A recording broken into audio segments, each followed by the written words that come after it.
Salam sejahtera Malaysia, denyut nadi suara rakyat bergema di channel ini. Jangan lupa tekan butang subscribe, like dan share. Malaysia kita punya, cintai Malaysiaku, kita jaga kita.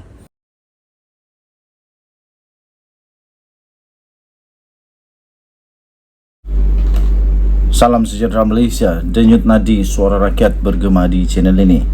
Sekali lagi, Tan Sri Mahyadin Mak Yassin akan berada dalam keadaan yang masalah besar.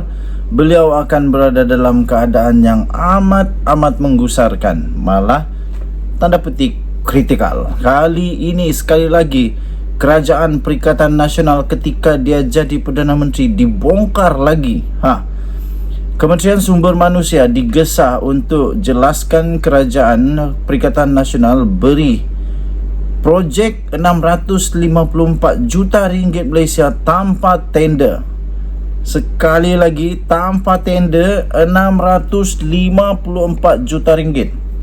Kementerian Sumber Manusia digesa untuk memberikan penjelasan berhubung isu pemberian kontrak untuk pembinaan pusat rehabilitasi neurorobotik dan cybernetics kebangsaan Pertubuhan Keselamatan Sosial Perkeso yang bernilai 654 juta ringgit di Ipoh, Perak tanpa tender terbuka atas alasan untuk menjimatkan masa. Wow.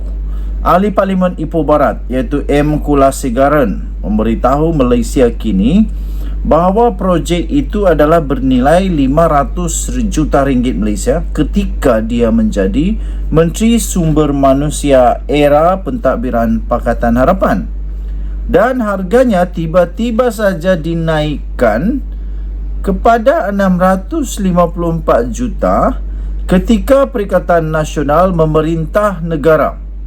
Nah, kenapa sebelum ini tak cukup ke 500 juta?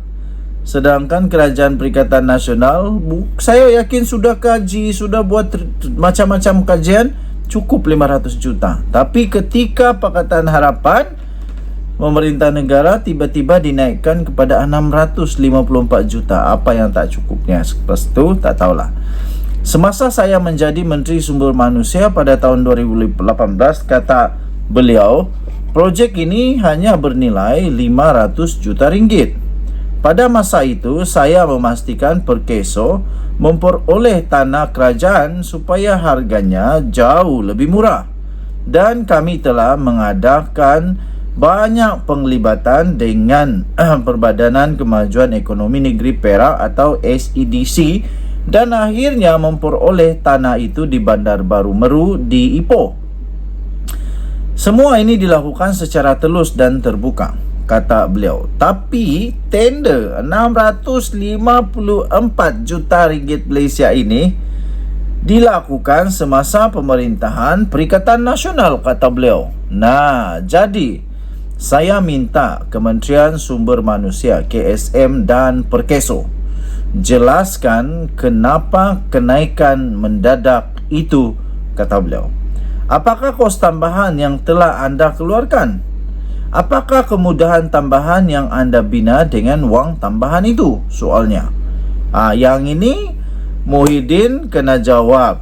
Yang ini Kementerian Sumber Manusia dan Perkeso kena jawab. Kenapa waktu Muhyiddin tiba-tiba ada kenaikan yang amat besar? Bukan sedikit, bukan hanya 1-2 juta ringgit Malaysia, tapi beratus juta ringgit Malaysia. Tiba-tiba saja dinaikkan. Malaysia kini telah menghubungi KSM dan Perkeso berhubung dakwaan ini, namun masih belum mendapat makum belas lanjut. Pada 24 Mei yang lalu, KSM dalam jawapan terhadap soalan Kulasegaran di Parlimen berkata, projek tersebut diberi keizinan untuk memperoleh secara rundingan terus oleh Lembaga Perkeso pada 23 Februari 2022. KSM memaklumkan perolehan projek itu dimuktamadkan pada 1 April tahun 2022 dengan kos sebanyak 654 juta atas sebab penjimatan masa. Bagaimanapun, Kulasegaran berkata pemberian projek besar sebegitu tanpa tender terbuka amatlah diragui. Projek besar yang melalui tender terus cenderung melibatkan rasuah kerana jumlah wang yang besar. Ketika saya menjadi menteri, katanya, saya bertegas agar bahawa projek ini mestilah melalui tender terbuka. Apabila anda menjalankan tender terus untuk projek sebesar itu, anda mengelak peluang yang adil dan sama rata di kalangan ke kontraktor, katanya lagi. Okey, tuan-tuan dan puan yang dihormati sekalian, anda boleh mendapatkan berita lengkap tentang perkara ini di Malaysia kini bertarikh 27 Mei dengan tajuk KSM digesah. Jelaskan Kerajaan Perikatan Nasional beri projek 654 juta tanpa tender. Kita jumpa lagi. Bye-bye. Salam sejahtera. Salam sejahtera Malaysia. Denyut nadi suara rakyat bergema di channel ini. Baru sebentar tadi diumumkan oleh Menteri bagi Undang-Undang, Menteri di Jabatan Perdana Menteri Undang-Undang dan Reformasi, Datuk Seri Azalina Osman Said telah mengumumkan perkara yang sah dan sahih berkenaan dengan kes berprofil tinggi. Tuan-tuan dan puan yang dihormati sekalian, disahkan 16 kes. 16 kes berprofil tinggi telah digugurkan oleh Peguam Negara. Itu kata Azalina Osman Said. Tuan-tuan dan puan, Azalina berkata pada fasal itu memberi budi bicara kepada Peguam Negara untuk membuat keputusan memulakan, menjalankan atau memberhentikan apa-apa prosiding bagi suatu kesalahan. Sebanyak 16 kes berprofil tinggi telah digugurkan oleh Peguam Negara sejak tahun 2018 yang lalu sehingga tahun 2023 di bawah fasal 3 Perkara 145 Perlembagaan Persekutuan. Menteri di Jabatan Perdana Menteri Undang-Undang dan Reformasi Institusi, iaitu Datuk Seri Azalina Osman Said berkata, fasal itu memberi budi bicara kepada Peguam Negara untuk membuat keputusan memulakan, menjalankan ataupun juga memberikan kuasa budi bicara kepada Peguam Negara untuk memberhentikan apa-apa prosiding bagi suatu kesalahan. Daripada jumlah 16 kes terbabit, Mahkamah telah memerintahkan 13 kes dilepas dan dibebaskan daripada pertuduhan dan 3 kes lagi dilepas tanpa dibebaskan di bawah Seksyen 254/3 Kanun Tata Cara Jenayah.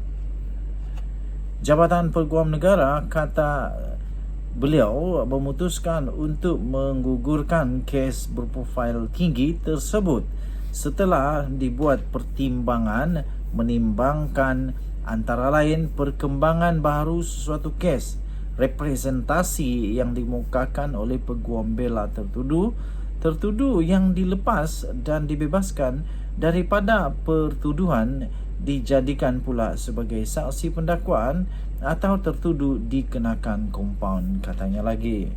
Beliau berkata demikian dalam satu jawapan bertulis kepada pertanyaan lisan Ahli Parlimen Permatang Pau Muhammad Fawaz Muhammad Jan di Dewan Rakyat. Muhammad Fawaz meminta Perdana Menteri untuk menyatakan data kes profil tinggi yang telah digugurkan oleh Peguam Negara sejak tahun 2018 sehingga tahun 2023 dan alasan mengapa pengguguran kes tersebut dilakukan.